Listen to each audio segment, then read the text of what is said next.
Bonsoir. Les candidats aux récentes législatives ne peuvent plus faire de réclamation devant le Conseil constitutionnel. L'institution a mis fin au recours aujourd'hui, mardi 16 mars, comme le prévoient les textes en vigueur. Nous y reviendrons. Le vaccin AstraZeneca, lui, est au cœur de la polémique. Plus d'une dizaine de pays ont mis fin aux campagnes de vaccination sur leur territoire. Faut-il en faire de même chez nous? Que dit l'Organisation mondiale de la santé? On en parle dans le Live Actu.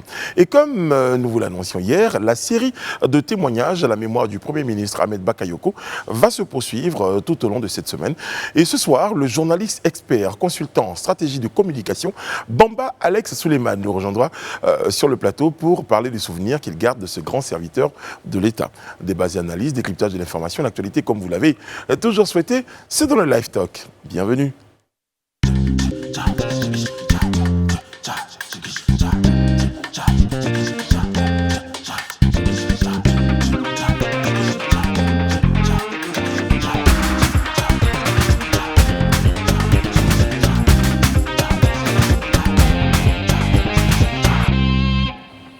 Je n'y avais jamais pensé. Bonsoir, mesdames, bonsoir, messieurs. Bonsoir, Brice.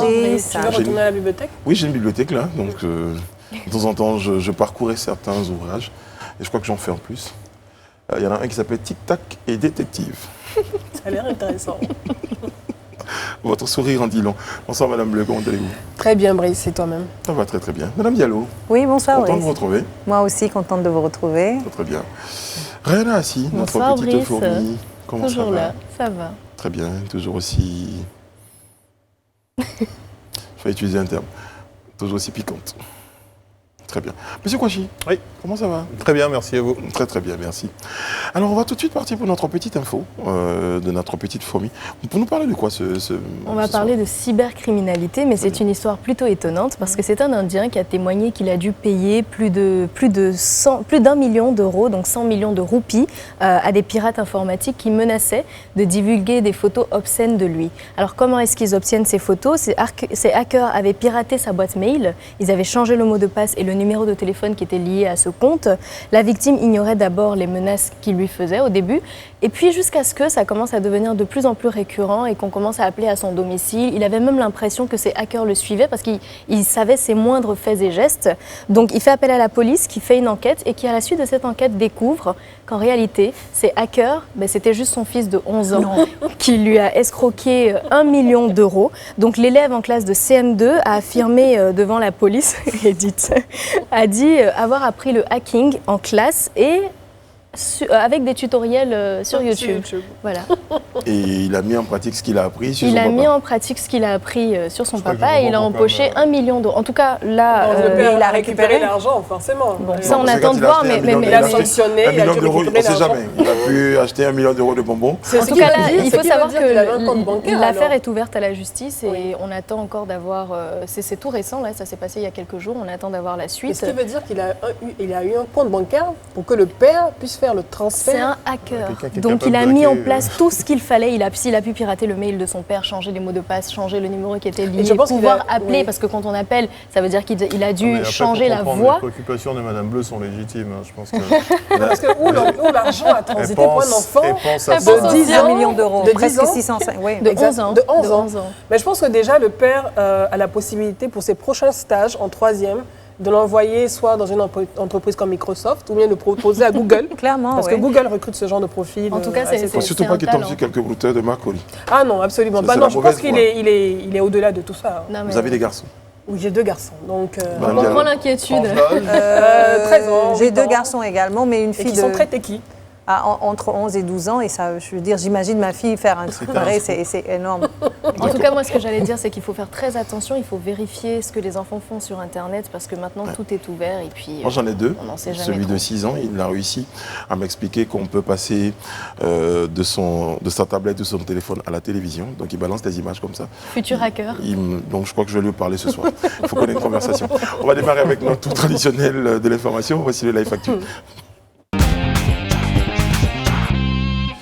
On commence par les législatives. Fin de recours devant le Conseil constitutionnel. Le contentieux a pris fin aujourd'hui, mardi 16 mars 2021. On n'a plus le droit de dire qu'on n'est plus d'accord. Voilà, c'est fini. Vous aviez l'occasion depuis le 10 mars de pouvoir, en tout cas le 10 mars, date à laquelle l'ouverture des contentieux a été faite, vous aviez l'occasion jusqu'au 16, donc au 16 mars aujourd'hui, de pouvoir déposer votre dossier de contestation concernant l'élection d'un candidat qui, selon vous, vous paraît assez...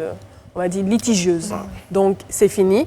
Et cela a été annoncé dans un communiqué fait par le Conseil constitutionnel qui a indiqué que toutes les réclamations relatives aux résultats provisoires de ces élections législatives du 6 mars étaient bel et bien terminées.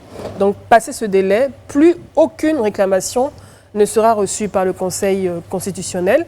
Et c'est l'article 101 du Code électoral qui organise le contentieux relatif aux législatives. Et il faut savoir que cet article 101 est assez précis.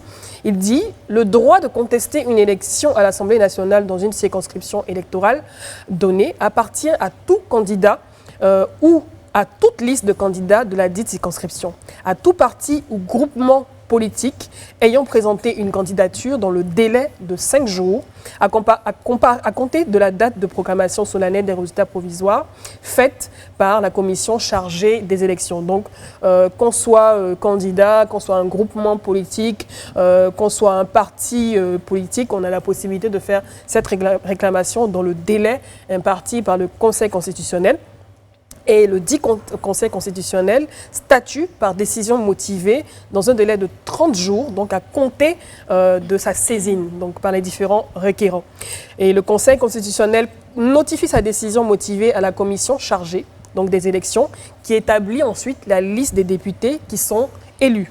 La commission chargée des élections proclame donc les résultats définitifs par la publication de la liste des députés qui sont élus. Donc on parle de la liste définitive des députés de l'élection législative. Est-ce qu'on a des infos sur des informations concernant des personnes qui auraient déposé des recours, des réclamations et comment ça a été traité? Effectivement, on a le nom de certains requérants, donc le nom des requérants et l'objet. Donc tout cela est disponible sur le site web du Conseil constitutionnel, donc c'est disponible en ligne. C'est accessible, okay. C'est transparent.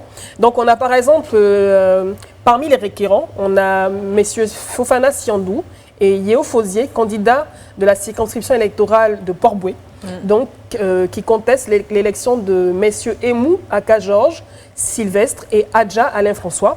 On a aussi un autre requérant, deux autres requérants, monsieur Blé Christophe, donc candidat EDS de la circonscription de Guibéroua, Galébouo, et qui contestent l'élection de madame Dogo Lobo, Miss Belmonte. Et on a aussi, par exemple, le requérant M. Fieni Kofi, candidat au niveau des communes de Diamba et Tanda, qui conteste l'élection de M. Kobenan Kwasi Adjoumani. Très bien. Donc on attend la liste définitive après les délibérations du Conseil constitutionnel dans ce délai de 30 jours à compter du 16 mars. Très bien. Il y en a qui auront le sommeil troublé. Effectivement. Je peux le dire. Ok, ben on va aborder notre point qui, celui-là, fait couler beaucoup d'encre et de salive. C'est la lutte contre la Covid-19. Et on parle de ce vaccin AstraZeneca qui fait parler de lui. Exactement. Et ça a commencé depuis le 8 mars, quand l'Autriche a annoncé la suspension de la campagne de vaccination après le décès d'une infirmière de 49 ans des suites de graves problèmes de coagulation.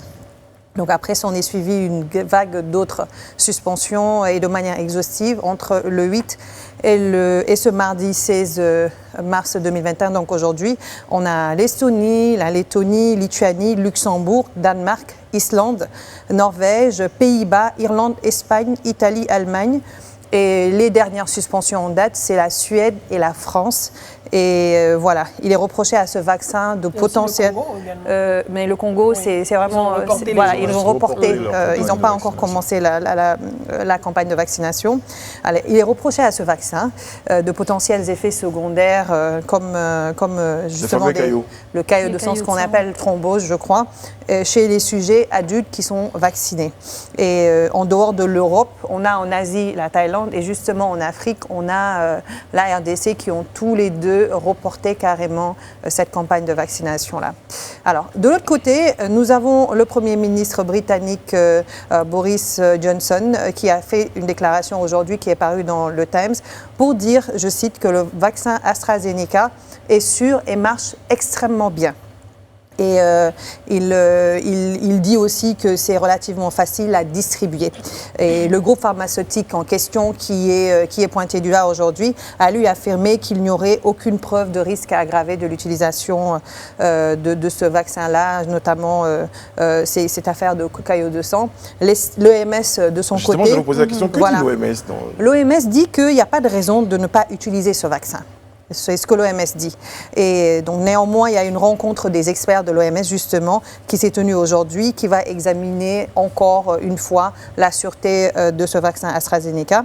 Et l'Agence européenne des médicaments, AMS, doit se rencontrer jeudi, mais rassure d'ores et déjà en disant que dans tous les cas, les effets bénéfiques sont supérieurs aux risques. Alors, pour rappel, depuis le 1er mars en Côte d'Ivoire, puisque nous sommes ici, la campagne de vaccination a démarré. Et voilà, donc du 1er au 14, 15 181 personnes ont déjà été vaccinées. Dont Alain Toussaint. Oui, dont Alain. C'est important à On va préciser. voir ce qu'il en est. Et donc le ministre de la Santé et de l'Hygiène publique invite les personnes concernées par cette première vague à se faire vacciner, notamment le personnel de santé, les forces de défense, de sûreté, les enseignants et les personnes âgées de plus de 50 ans, plus celles qui sont porteuses de maladies chroniques. Elles sont invitées à se présenter au centre de vaccination du Parc des Sports de Trècheville et les autres sont ouverts pour se faire vacciner gratuitement. Bon, alors, Voilà. face à cette vague de suspension, je crois que ça a attiré l'attention. Et de suspicion. Et de suspicion, exactement. Ça a attiré l'attention des uns et des autres sur ce vaccin-là. L'Organisation mondiale de la santé, l'Association du médicament, Boris Johnson. Parce que d'ailleurs, il y avait de mauvaises informations qui circulaient. On disait que c'était un vaccin indien. Donc à un moment donné, certaines personnes véhiculaient cette information-là. Non, AstraZeneca, c'est pas indien. Voilà. Mais où est le point du fait que ce soit un vaccin indien? Donc indien veut dire mauvaise qualité, alors qu'on sait que, en tout cas, les plus grands laboratoires, en tout cas les plus grands labos au monde qui fabriquent des vaccins sont indiens. Donc on ne le sait pas, on se vaccine, mais la plupart sont indiens. Mais donc où est le problème du fait que ce soit des vaccins déjà, il y avait une première catégorie indiens de gens très suspicieux concernant l'utilisation du vaccin. Ceux-là, en peu ce importe moment, sont lequel. en train de dire on vous avait dit. On vous avait dit. Et maintenant, quand il y a cette petite vague de suspension, ça en rajoute à la suspicion véhiculée par ces personnes-là. Mais après, ça peut se comprendre. De toute façon, le monde n'a pas attendu cette pandémie-là avant d'utiliser des vaccins. Hein. Je veux dire, tous les vaccins ont fait leurs preuves comme ça, et peut-être pas dans les mêmes délais. Et ce qui peut-être entraîne toutes ces suspicions, c'est qu'on n'a pas forcément eu assez de recul pour les essais. Ne serait-ce que pour voir les effets secondaires sur les personnes qui reçoivent les premières et les deuxièmes doses. Donc du coup, c'est clair que bon, allez, aujourd'hui on constate et on est pratiquement tous un peu entre griffes cobayes. C'est normal qu'on ait des suspicions, mais comme il a dit, le premier, c'est l'agence européenne du médicament, les effets bénéfiques seront supérieurs aux risques liés, pourquoi pas, aux effets secondaires. Oui, parce que c'est comme ça que fonctionnent tous les vaccins. Parce que c'était ma chute, c'est comme ça que fonctionnent tous les vaccins. Il faut savoir que c'est un lot en question qui est concerné, donc le lot ABV 5300, qui a été distribué dans 17 pays d'Europe et qui ne concerne pas les lots que les pays africains avons reçus. Non, mais donc c'est la précision également à savoir. On ne peut pas dire que c'est le cas pour tous les vaccins parce qu'on se rend compte que c'est justement là où ce lot a été distribué qu'on remarque ces effets secondaires. Donc ça veut dire que ce lot pose vraiment problème. Ce n'est pas le cas de tous les vaccins. On ne va pas juste s'en tenir à dire qu'il n'y a pas eu cette phase expérimentale. Là, on prend l'histoire et on parle de la plupart des vaccins qui ont été développés sur des périodes de tests et tout, et même, quel que soit, même pas le vaccin, n'importe quel médicament. Aujourd'hui, sur la médicament, on dit qu'il y a des risques d'effets secondaires. Non, mais bien sûr, mais ce que je veux dire, c'est que... Il faut même pour cette raison un vaccin qui franchement, quand vous donnez le temps même de lire plusieurs vaccins, oui, mais plusieurs vaccins ont en même temps, au même moment, été mis à disposition. Oui. On remarque qu'il y a des problèmes avec ce vaccin particulièrement. Il y a énormément de plaintes, d'effets secondaires et tout. Donc il y a forcément un problème avec le Alors, vaccin. si ce que d'accord, Mme le Bleu dit, problème, par en exemple, fait, tout à l'heure, c'est- oui. il est important qu'on le précise. Alors, il y a des plaintes sur ce vaccin-là, mais surtout sur une... Oui, sur un lot, Un lot. c'est on va dire infinitésimal, j'espère que je prononce bien, parce qu'au 10 mars 2021, il s'agissait d'environ une trentaine de cas d'événements thromboemboliques. Donc ça résume un peu la Coagulation, ouais. pathologie qui a été signalée.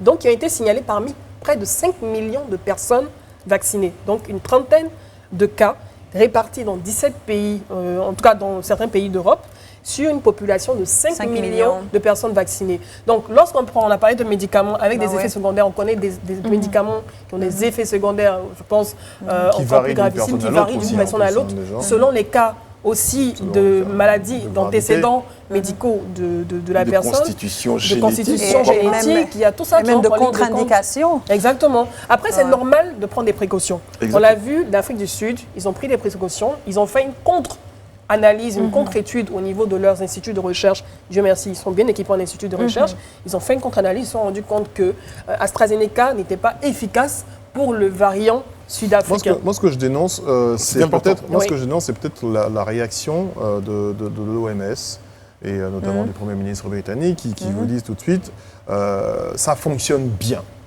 Non, on ne peut pas fermer Sans les yeux. expliquer les On ne peut limites. pas fermer les yeux non plus sur tous ces cas aujourd'hui de plaintes, même si ça représente 0,0001 à l'échelon mondial ou au moment où... Oui, mais de dire que quelque chose fonctionne bien, est-ce que ça... Extrêmement bien. Hein. Extrêmement Non, je veux bien. dire, aujourd'hui, Ouais. aujourd'hui, ce que Mme Bleu vient de nous expliquer, par exemple, c'est ce discours-là que moi je m'attendais à recevoir de la part de cette instance qui gère les médicaments et tout ce qui est vaccin au niveau mondial. Je veux L'Agence dire, européenne des oui, médicaments. effectivement, c'est un vaccin. Il peut y avoir des effets secondaires. Il peut y avoir par personne ou par cas des effets secondaires, mais ne tombons pas tout de suite dans la panique. Continuons parce qu'on vous assure qu'à la longue, les effets bénéfiques seront supérieurs. Mais aux c'est ce qu'ils ont dit. mais c'est presque un résumé qu'on nous a sorti, mais bien Oui, avant cela. mais bon, après- Et depuis pas mal de jours, ils maintiennent mordicus que le vaccin, il est top. Maintenant, la question à se poser dans les pays africains. Donc, le Congo, eux, par mesure de précaution, ils ont juste suspendu, ils n'ont même pas démarré. Non, ils ont reporté. Ils ont reporté, voilà. Ils ont reporté pour voir ce qui va Le se temps passer au niveau voir, de c'est l'Europe. Exactement. Si l'Agence européenne des médicaments va décider de stopper définitivement l'usage d'AstraZeneca. Maintenant, qu'est-ce qui se passe en Côte d'Ivoire? Est-ce qu'on a des cas de thromboembolie recensés chez les personnes vaccinées en Côte d'Ivoire? Donc il faudra qu'on soit également Le ministère de la regardant Santé, et le ministère de la attentif. Santé assure que tout va Il y a bien. rien que du tout- Et tout. ils appellent, Voilà, ils appellent d'ailleurs le reste des personnes à Il y a se le faire Sénégal vacciner. également. Mais qu'est-ce On qu'on n'a va pas dire de à ces retour du personnes? Sénégal. Mais finalement, comment on rassure même les au personnes Maroc, qui même sont au Maroc, il y a eu C'est une... pas le même lot. Ah oui, clairement, mais c'est le même vaccin quand même. Quoi qu'on puisse dire, c'est le même Non, mais vaccin, c'est le après, même, moi, c'est le moi, même je sais, Par labo exemple, en il fait. existe des médicaments qui ont été même retirés de la vente en Oui, Europe. bien sûr, absolument. bien sûr. Absolument, de vendre Ici, en Afrique. moi je veux dire, il faut qu'on arrête d'être trop à l'aise en ce qui concerne le vaccin par rapport à la Covid-19. Rappelez-vous, les scientifiques eux-mêmes, jusqu'aujourd'hui, ne sont pas d'accord. Quand on prend les débuts de cette pandémie, par exemple, ne serait-ce que pour le port du masque en France, à un moment, Oui, en France, Olivier on Véran avait vous dit que disait, c'était pas non, le nécessaire port de du porter masque, le c'était pas masque. nécessaire, Oui. ça servait à rien. À un moment, on vous a dit, non, ça protège. Après, on vous a dit, voilà. Parce que tout le monde cette découvrait la pandémie, maladie. ce Oui, c'est ça. virus-là, on le découvre même encore. La preuve, on en est aujourd'hui à l'expérimentation, il faut le dire, à l'échelon mondial peut-être, mais à l'expérimentation de vaccins. Mais après, Même si ça a peut-être été que- fait, même si ça a été fait, même si ça a été fait En Israël, ça marche plutôt bien. Oui, Ils ont noté ils ont vacciné 80% de la de la population. population. Ils ont vu qu'il y avait une vraie régression au niveau Et de... ils vont mettre en place un passeport vert, un passeport vaccinal, de telle sorte qu'ils auront la possibilité de voyager les ressortissants israéliens. Maintenant, vous qui venez de l'extérieur, ça sera un peu plus compliqué. Et si vous voyagez même que vous êtes israélien, pour revenir, vous aurez à faire une quarantaine parce qu'ils ont réussi vraiment à On accepte de se faire les choses. vacciner, mais il ne faut pas non plus taper dans la poitrine pour dire Mais- tout de suite que oui, Oui. ces vaccins-là, ils marchent à 100%, de toute façon, ça marche. Mais Mais en fait, Serge, oui. moi, ce que je me On dis, l'observe. que dans les protocoles sanitaires, peut-être qu'il fonctionne souvent au ratio et tout ça. Si aujourd'hui, sur une population de 5 millions de personnes, on a eu 30 personnes qui présentent des effets secondaires, s'il dit extrêmement bien, c'est peut-être parce que justement, par rapport à leur ratio, c'est quand même eu un décès en Autriche. Mais il faut voir le rapport, parce qu'en général, les thromboses touchent en moyenne une personne, on va dire, c'est les chiffres, une personne sur 100 000. Donc, quand vous comparez le ratio 30 cas enregistrés sur 5 millions de personnes vaccinées, et au-delà de ça, vous savez qu'il y a d'autres médicaments qui provoquent aussi des thromboses, oui, des thromboses comme la contraception par la pilule, etc. Si éventuellement cette femme prenait la pilule en même temps que... Enfin, je veux dire, peut-être qu'il y a aussi des facteurs aggravants. De toute façon, la suspension ne veut pas dire on suspend et on s'assoit pour regarder. On observe, tout simplement. C'est une suspension qui permet d'analyser, de poursuivre les recherches. Et après, il peut y avoir de gros enjeux pharmaceutiques. Parce que là, c'est un point. Pourquoi, à ce moment précis, AstraZeneca, qui était encensé 90% de taux de réussite et qu'on peut facilement stocker au froid, je crois, à 4 ou 6 degrés par rapport à Pfizer, pour lesquels il faut avoir des chambres froides à moins de 20 degrés. Pourquoi, à ce moment précis, tous ces médias s'alertent sur tous 2 les ou 3 cas de thrombose. Non, je suis désolée, je vais terminer. Dans la théorie je vais terminer. Termine, allez-y. On parle d'industrie pharmaceutique, on parle de laboratoires pharmaceutiques, on parle d'une dizaine de laboratoires qui ont produit des vaccins. On parle du fait également que les quantités qui avaient été commandées par certains pays, par exemple comme la France, par exemple, le ministre de la Santé également en avait parlé, ils attendaient beaucoup plus de doses, donc ils avaient commandé beaucoup plus de doses et finalement c'est une quantité infinitésimale qu'ils ont reçue. Est-ce que derrière c'est pas un moyen, un coup de pression, un coup de chaud qu'ils mettent un peu à AstraZeneca pour respecter peut-être leur contrat ou les mettre un peu en situation de difficulté? Après, il y a beaucoup de choses, c'est juste une analyse, une réflexion. Oui. À nous de voir, on verra bien dans les prochains jours. Très bien. Alors moi, j'aimerais juste quand même revenir sur le premier point qu'elle a soulevé par rapport au fait qu'on ait dit que c'est indien. Quand on a dit que c'était indien, ce n'était pas par rapport au fait qu'on pense que c'est de mauvaise qualité. Mais justement, cette théorie du complot était allée jusqu'à dire que puisque c'est une industrie indienne, que justement... Du tiers-monde. Voilà, enfin... En griffe. Oui. Que justement, il y avait toute une cabale derrière parce que justement, c'était un vaccin indien et que voilà, aujourd'hui, on va commencer à peut-être faire une campagne contre ce vaccin-là parce que, je pense qu'ils ont même fait le rapprochement entre ça et le laboratoire qui avait pris feu à un moment donné. Récemment. Alors, une chose est sûre. En Inde. Une chose est sûre. Ce qu'il faut éviter, c'est que nous tous, nous nous transformions en experts. En tout cas, des experts, il en existe. Ils sont à l'Organisation mondiale de la santé, ils sont à l'Agence européenne des médicaments, ils sont au ministère de la Santé en Côte d'Ivoire. Et pour l'instant, le ministère de la Santé de la Côte d'Ivoire dit que le vaccin, il est fiable. Il est sûr. De toute façon, sachez-le, quand vous allez vous faire vacciner, et ça, je pense, pour n'importe quel vaccin, pour en avoir fait depuis tout petit, vous allez chauffer. Oui, bien sûr. Voilà. Comme tous les vaccins. Voilà. Comme tous les vaccins. Dès que si vous êtes fait vacciner par AstraZeneca et que vous commencez à chauffer, ne criez pas au loup. Ça, c'est un peu normal. Peut-être qu'il y a encore d'autres choses qui accompagnent aussi ce vaccin. Par contre, on rappelle que la vaccination n'est pas obligatoire aussi. Obligatoire. Mais il y a des tests, il y a d'autres conditions. La dernière fois, quand on a reçu le spécialiste du vaccin de l'UNICEF, il disait qu'il y a d'autres. Il faut s'assurer qu'on a fait le test, qu'on n'est pas porteur du virus, ou encore si on a fait, si on l'a porté, il faut attendre une période avant de pouvoir faire. Donc il y a un certain nombre de conditions. C'est des choses également que le ministère doit préciser parce que presque tous les jours on reçoit des SMS, faites-vous vacciner. Oui, on a une communication globale dans laquelle on nous fait croire que le vaccin permet également de baisser la charge virale, donc pourrait aussi se substituer, pourquoi pas, en traitement. C'est de façon globale, c'est ce que la masse c'est la prévention, dans la prévention. Donc tout le monde y va sans forcément faire attention à tous ces détails-là que nous a énoncé le spécialiste des vaccins la dernière fois sur notre plateau, sur lesquels on devrait effectivement revenir plus souvent. Très bien. Bientôt une semaine que le Premier ministre Ahmed Bakayoko nous a quittés. Depuis hier, nous entamons une série de témoignages en sa mémoire, une série qui se poursuivra tout au long de la semaine. Et ce soir, nous recevons le journaliste et patron de presse Bamba Alex Souleymane. Bonsoir, monsieur Bamba Alex. Comment allez-vous ? Bonsoir. Merci d'accepter d'être sur ce plateau ce soir pour parler de votre petit frère, pour parler de votre ami, pour parler du Premier ministre Ahmed Bakayoko. Alors, tout de suite, comment vous avez vécu la perte de ce proche, j'ai envie de dire?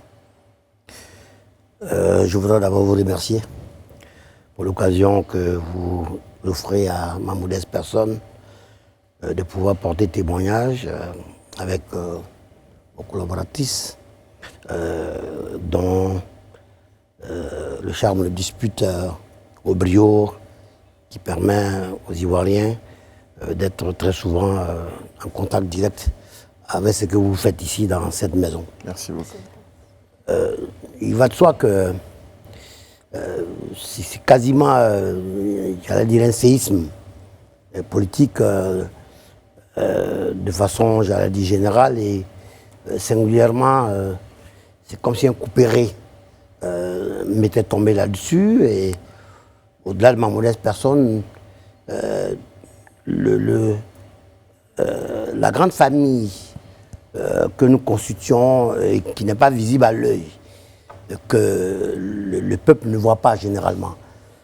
On voit l'étoile qui scintille, mais il y a des mécanismes métaphysiques qui permettent à l'étoile de scintiller. Et cette lame de fond, ce sont des proches, des hommes comme nous, peut-être pas forcément anonymes, mais dont l'apport, le soutien, la sollicitude ne lui ont jamais fait défaut, voire même l'expertise. Parce que quelqu'un qui part d'où il est parti, avec la conviction qu'il peut arriver là où il a plu au Seigneur qu'il arriva, c'est parce qu'on est habité par des valeurs et un certain nombre de faveurs aussi. Ouais, exactement. Voilà. Pour revenir au début, comment vous rencontrez Ahmed Bakayoko? Comment s'est fait votre rencontre? Oui, c'est aussi simple que ça. C'est la providence. Parce que je suis suffisamment relativement ancien dans le métier. Ça fait quasiment une dizaine, une quinzaine d'années. Et puis, de la télé, parce que nous avons eu la chance d'avoir une culture éclectique, d'avoir sucquéri l'information, de savoir là où il fallait. Donc, pour dompter aussi bien la machine que l'écriture. Et le pouvoir à l'époque du président, au fait d'État, son apogée, déclinant. Et des facteurs exogènes en fragilisaient le fondement. Et il fallait donc que le parti se renouvela. Ce n'était pas évident. Parce que la nature du parti au pouvoir, le président de l'époque, était gérontocratique, aristocratique. Les valeurs qui ont permis d'arriver là où le pays est arrivé ne permettaient pas que les mutations se fassent aussi facilement qu'on les fait aujourd'hui. Et il a fallu observer cela.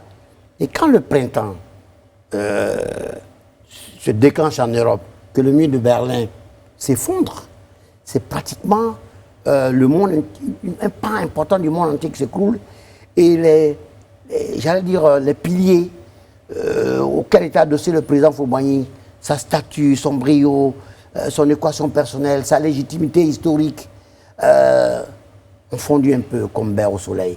Et avant que le pire n'arrivât, il sut trouver dans sa bosse magique celui qui devient le sauveur providentiel, le président Alassane Ouattara aujourd'hui. Et quand il arrive, il le sculpte. Le patient ivoirien qui est dans un état suffisamment difficultueux. Et le regard du patient, le docteur qu'il est, en stratégie, en économie, en finance, c'était qu'il fallait poser un garrot pour arrêter l'hémorragie. Très bien. Ça, c'est une chose. Ouais. Mais l'autre chose, c'est le versant contraire. Il fallait que le marasme économique qui avait permis au peuple, plus ou moins de maugréer contre le vieux chef. Il y avait une faiblesse endogène. Il fallait l'exploiter. Et parce qu'au niveau de la bataille de l'opinion, le parti au pouvoir était totalement en déphasage. Il n'avait aucun instrument pour pouvoir contrer la montée et endiguer les périls. D'accord. Et alors, naturellement, le besoin s'est fait sentir. On créa le démocrate, dont j'ai devenu le rédacteur en chef. Mais ce n'était pas suffisant. Sur l'université, les étudiants favorables au pouvoir étaient minoritaires. Mais à la tête de ceux-ci, qui se révoltent, il y a Ahmed Bakayoko, il y a Albert Mabry-Touakes, et pas mal d'autres jeunes qui n'ont pas accepté que les aînés n'aient pas eu suffisamment le doigté pour comprendre que le vent avait soufflé. Ils prennent la relève. Ils se battent sur le campus. Mais là aussi, ils sont en minorité. Parce que la force d'attraction à les professeurs du procès martialité, le SINARES, le Sinakassi d'Assoadou, avait réussi, sinon à instrumentaliser, du moins, à créer les lézardes dans l'institution du parti au pouvoir. Alors, l'idée leur vint de mener la bataille de l'opinion, d'où la naissance d'un journal. Ben, la naissance d'un journal obéit à des critères. Certes, le titre peut être créé, mais l'animation du titre est autre chose. Il fallait le faire par des professionnels. Eux, ils avaient la haine, la fougue, la détermination. Et Il fallait une caution. voilà. Et le hasard voulut que, moi, connaissant déjà le premier chef du gouvernement, parce que le chef du journal est parti au pouvoir, le premier chef du gouvernement était un grand frère, et puis le grand frère Vamoussa était ministre de l'Éducation nationale, c'est ainsi qu'il m'appela, m'enjoignit que j'ai reçu donc le jeune Ahmed Bakayoko, que je vis avec lui, comment est-ce qu'il était possible de mettre sur pied rapidement un journal. À l'époque, quel genre de jeune il était? Un jeune qui avait des ambitions, un jeune qui en voulait, un jeune qui voulait apprendre à vos côtés? Non, un homme mais d'un engagement sans conteste. Et qui savait exactement ce qu'il voulait. L'amour pour le président Fouette, pour le PDC-RDA, pour le premier chef du gouvernement, dont le brio déjà avait conquis les Ivoiriens, y compris ceux qui combattirent le président Fouet. Parce que ce qu'il réussit en un rien de temps n'était pas évident. Alors, quand il arrive, lui et ses lieutenants, c'était pour me dire, grand frère, on va faire ce journal. Alors, j'en souris et je parle avec lui d'abord, avant que je ne parle avec les autres. Et je lui dis, ben, tu sais, vous faites un journal, la base, c'est d'abord légal. Il faut déclarer le journal, ce qui avait été fait. Alors, comment on conçoit le journal? Il faut d'abord une maquette. La maquette, si tu traduis en miniature, c'est que le lecteur va avoir entre ses mains et s'en abreuver. Vous avez été une sorte de formateur pour lui parce que c'était, on pourrait dire, tout nouveau pour lui, la création d'un journal. Oui, absolument, mais avec l'engagement très fort. Et il fallait le canaliser aussi. Oui, absolument, oui, non, mais déjà... Il avait la fougue. Oui, il avait la fougue, et puis il était si affable, déjà, si généreux. Et ce qui me disait, non, tu es brillant, grand, arrange, machin, bon, vraiment, je ne pouvais rien lui refuser. Tout comme il ne m'a plus jamais rien refusé. Jamais. Quelles étaient les qualités principales du Premier ministre? Oh, vraiment, l'amour du cœur. C'était, quelle que soit la situation, même là où on pourrait considérer qu'il n'était pas très content, qu'il voulait réagir, il lui arrivait d'ailleurs d'avoir des... Mais l'accès de colère durait 5 minutes. Et tu te poses la question de savoir, mais n'est-ce pas celui qui, a 5 minutes, avec cette attitude, mais après j'ai dit, oh ben on avance. Et il a appris, il a une belle écriture. Parce que scientifique d'abord, parce qu'on n'a pas un bac D qui veut. Le bac D est le plus complet quand on est en terminale.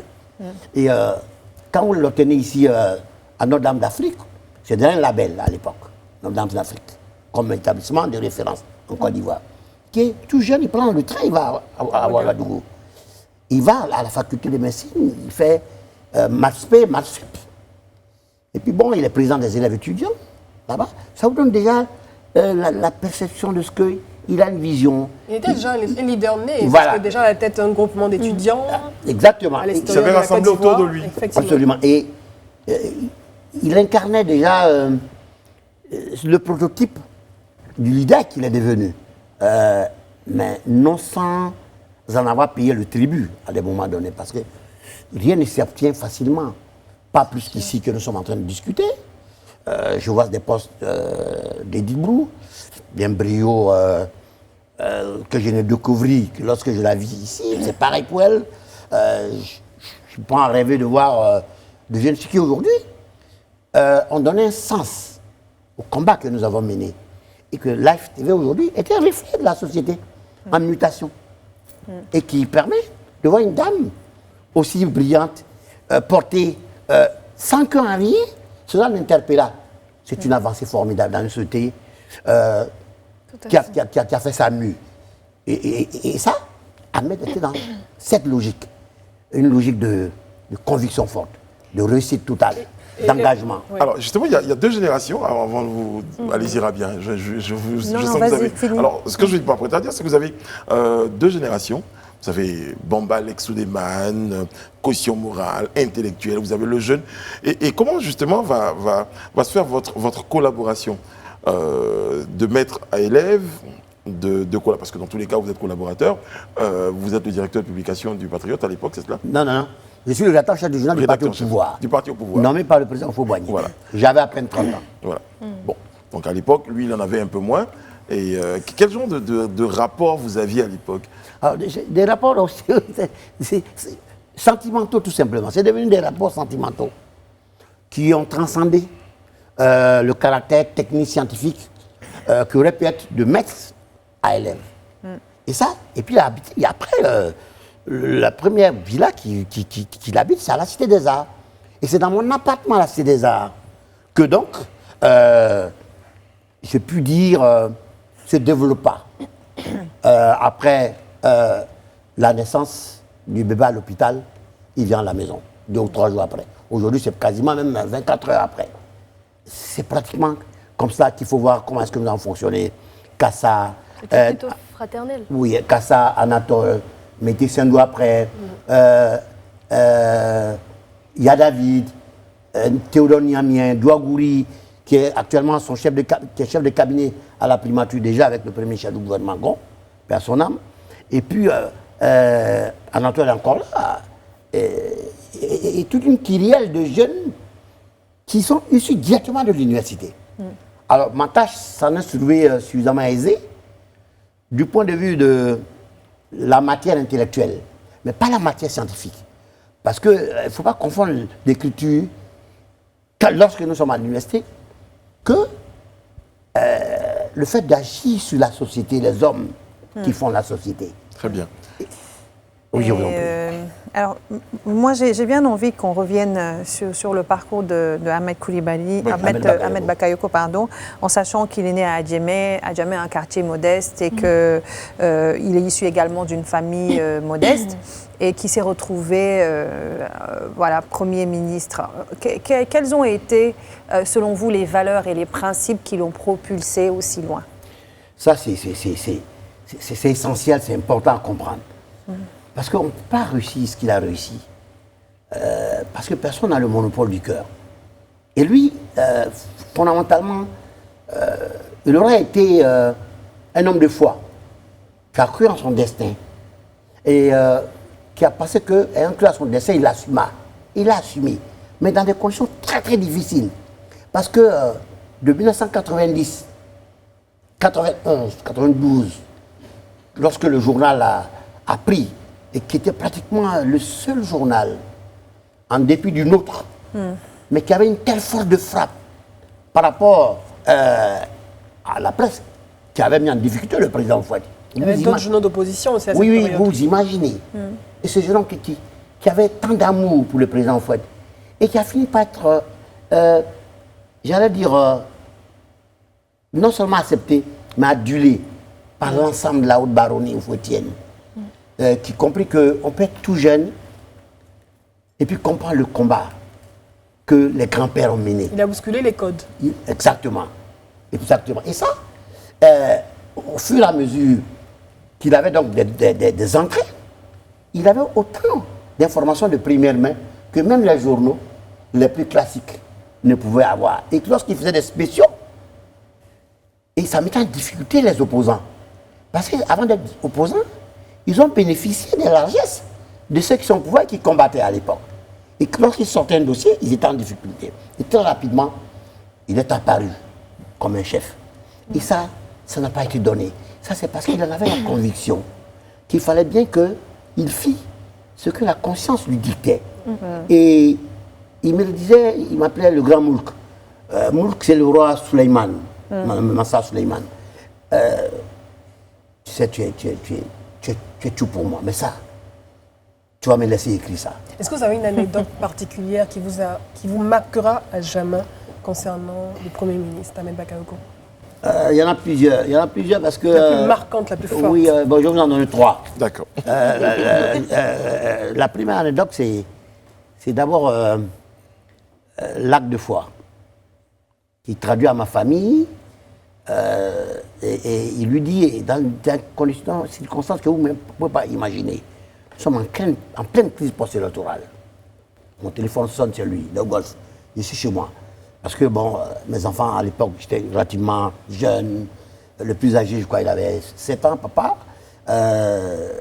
Malik avait quasiment 1 an. Morsi Mamba en avait 3. Le monine maman, Mariam, en avait, je crois, 7 ou 8. Bon, le plus grand était ailleurs, mais à la maison. Il y avait 8 personnes qu'il fallait que je déplace pour aller au golf.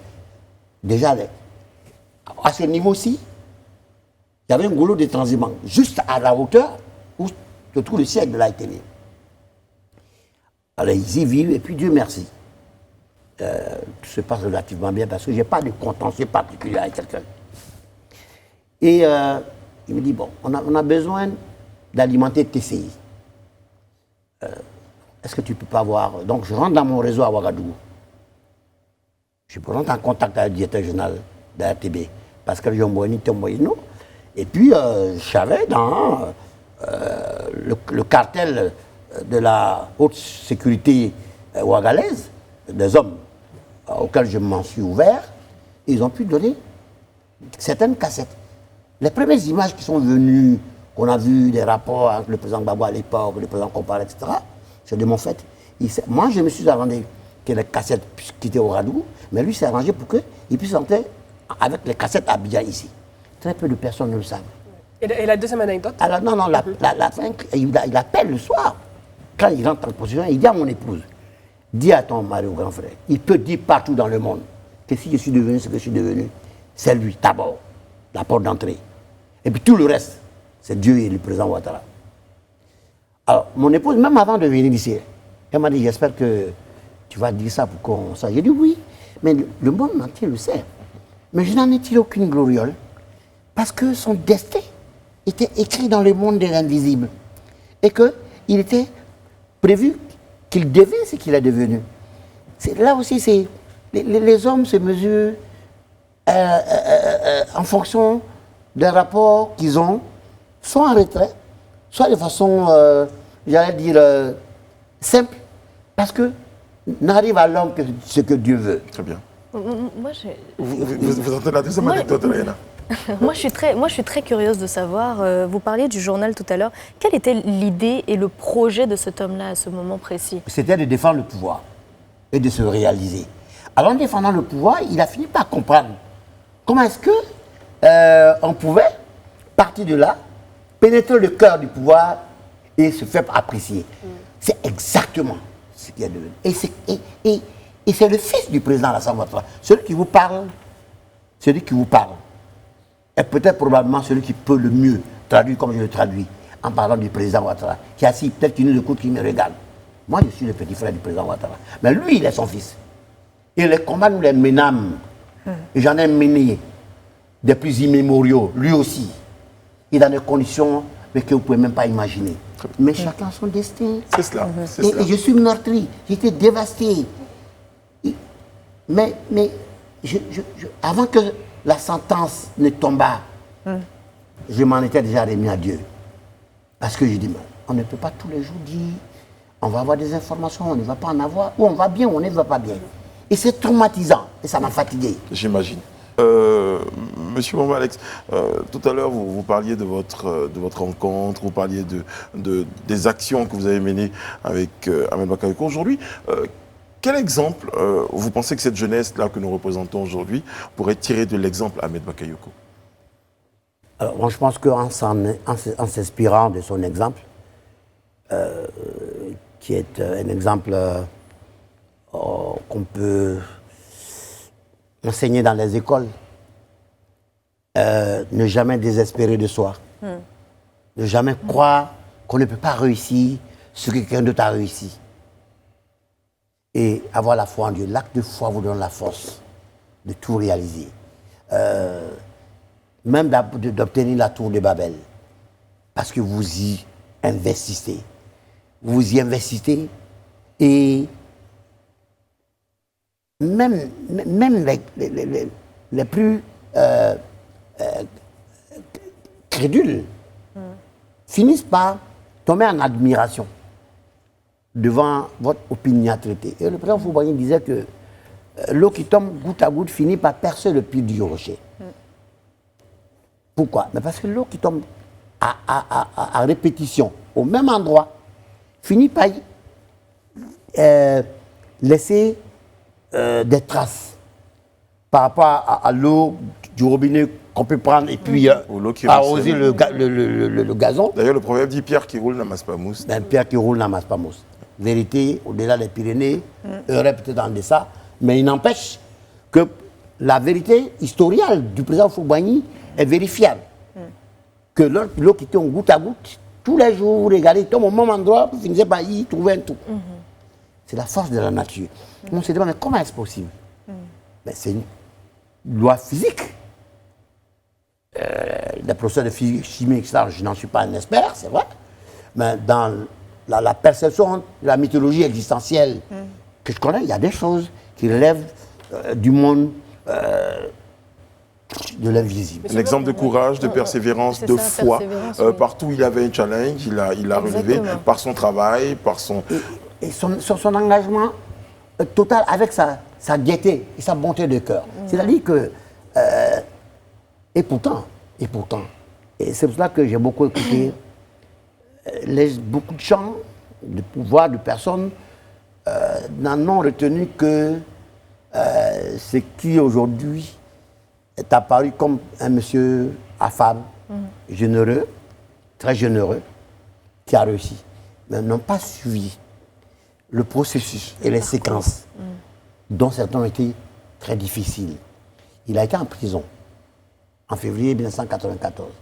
Pour la première fois que j'y ai mis les pieds, j'ai prié Dieu que vraiment Dieu m'en épargne. Et c'est le jour où je rencontre son épouse là-bas. Elle est avocate. C'était en février. Alors que, après le Patriote, qui je vous assure, était devenu le javelot brûlant, le burning spear, qui a permis de desserrer les teintes autour du corps du PDCRDA, avec la caution du président Ouattara derrière, Maman Dominique, donc, qui avait fini par l'apprécier, l'adouber, et il a assisté à leur mariage à Paris. Et même que lorsque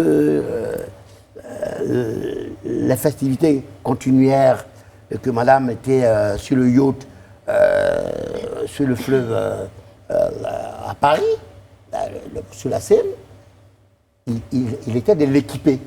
Donc vous relevez là une autre qualité, la loyauté aussi. Exactement, la loyauté sans partage. C'est-à-dire pour cet homme, il a dit, mais quand je donnerai ma personne. Il était l'un des rares à aller à Mougins, à faire du tennis avec le président. À l'époque, ancien directeur général du Fonds monétaire international, mais Ouattara, ancien directeur général du Fonds monétaire international, c'était 7e, 8e, 7e personnalité mondiale au niveau de la sécurité. Oui, le directeur général du Fonds monétaire international, il est la 2e personnalité au niveau de la sécurité, c'est-à-dire au même titre que le président des États-Unis. Et Ouattara est directeur général adjoint du Fonds monétaire international, il est 7e personnalité mondiale à protéger. Et alors qu'ici, il voulait venir mettre son expérience à l'époque. Et certains ne comprenaient pas de combattre Alors, vous voyez le paradoxe? Je vous en prie. Alors, vous avez déjà, donc vous avez été son mentor à un moment donné, donc vous avez certainement dû le corriger par rapport à certaines choses qu'il vous a soumises. Est-ce que c'était quelqu'un qui a accepté la critique? Oui, un homme de contradiction. Et même dans la contradiction, beaucoup de tolérance. Mais je crois que sa nature même, consubstantielle, a été faite de tolérance. Il peut avoir une grosse colère, et puis mais dans les 2 minutes qui suivaient, c'était fini. C'était pas un homme rancunier. Un homme ouvert. Je crois qu'une des caractéristiques, des chances qu'il a eues, aurait été d'avoir été pétri de la sorte. Vous savez, vous ne pouvez pas être grand si vous êtes toujours rancunier. Vous serez toujours dans la rengaine, dans les petites combines, les ressentiments inutiles. Là où, tranquillement, le compromis dynamique, et comme il l'a démontré, dans des périodes assez difficiles, pendant les présidentielles, et puis après, préparer ce qui est devenu le modus operandi qui a permis au peuple de Côte d'Ivoire de se retrouver fraternel, humaine, et la partie de la vraie fraternité, le pays de l'espérance. Monsieur Bamba Alex Souleymane, vous avez parlé dans votre introduction vous avez qualifié cette perte de séisme politique. Alors, quelles conséquences ou quel impact cette disparition aura, en tout cas selon vous, sur le climat politique ivoirien? Et c'est malheureusement la dernière question pour cet entretien-là, qu'on aurait voulu plus long parce qu'il y a beaucoup de choses à dire. Et je pense qu'on aura d'autres occasions de vous retrouver sur ce plateau ou sur d'autres, sur cette chaîne de télé, parce que on apprécie votre passage, monsieur Bamba Alex. Je vous en prie. Alors, je vais essayer d'être assez bref. Et c'est vrai que la Côte d'Ivoire était un pays béni. Nous avons des grands hommes d'énorme qualité, à tous les niveaux, politiques, économiques, social, culturel. Regardez le showbiz en Côte d'Ivoire.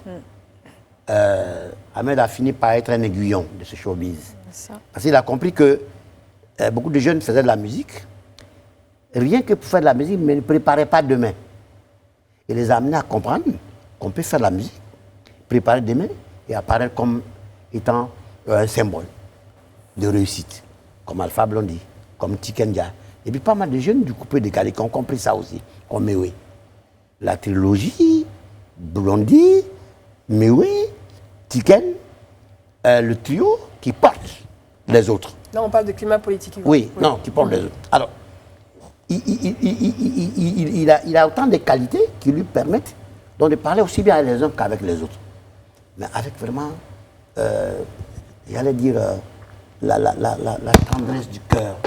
Et ça, c'est éminemment important parce que, généralement, en politique, comme dans la société humaine, il y a beaucoup de faux. Lui, il n'était pas un faux. Lui, il était un homme vrai, qui vous disait ce qu'il pensait, il passait à autre chose. Lui, il estimait aussi qu'il n'y avait rien qui ne pouvait être résolu et qu'il n'y avait rien dont le temps ne pouvait venir à bout. Parce que le temps vient à bout de tout. Et le temps, c'est Dieu. Ce n'est pas un nom de Dieu. Les gens ont l'habitude de dire le temps est un autre nom de Dieu. Non. C'est Dieu qui a le temps, le propriétaire du temps. Comme il est le propriétaire de l'air. Dieu est si merveilleux. L'air, il nous le donne gratuitement. L'eau, il nous le donne gratuitement. Mais certains nous vendent de l'eau. Et Dieu donne gratuitement. Comment comprenez-vous cela? On va en parler. Alors, bref, c'est une perte cruelle pour la Côte d'Ivoire. La Côte d'Ivoire perd un grand homme. Un homme de sagesse qui, au fil du temps, avait compris. Et qui était en fusion avec le président Ouattara. Donc je comprends la douleur aujourd'hui, en moins de 8 mois, 10 mois. Perdre les deux êtres probablement les plus chers dans ce qu'il a fabriqué et en qui il a investi tant. Ça vous donne un coup de massue. Exactement. Et il faut prier pour le président Ouattara. Et puis que Dieu apaise notre pays et que l'exemple d'Ahmed serve de leçon. Et qu'il soit une source d'inspiration pour demain. paix à ton âme, cher frère. Dieu Merci t'accueille dans son paradis, Dieu l'ineffable, le Seigneur compatissant. Merci beaucoup. Merci, M. Bamba Alex Suleiman, d'avoir été avec nous sur ce plateau-là pour parler, j'ai même envie de dire, un tout petit peu, parce que des choses à dire sur le Premier ministre Ahmed Bakayoko, on devait en dire beaucoup plus. Mais en tout cas, merci d'avoir été avec nous sur ce plateau. On aura certainement d'autres occasions de vous retrouver pour aborder d'autres questions en votre compagnie. Merci, mesdames. Merci à toutes les équipes techniques, éditoriales qui se joignent à moi pour vous souhaiter un bon moment de télévision sur Live TV. Prenez soin de vous et des autres. Que Dieu veille sur vous, que Dieu veille sur la Côte d'Ivoire. À demain.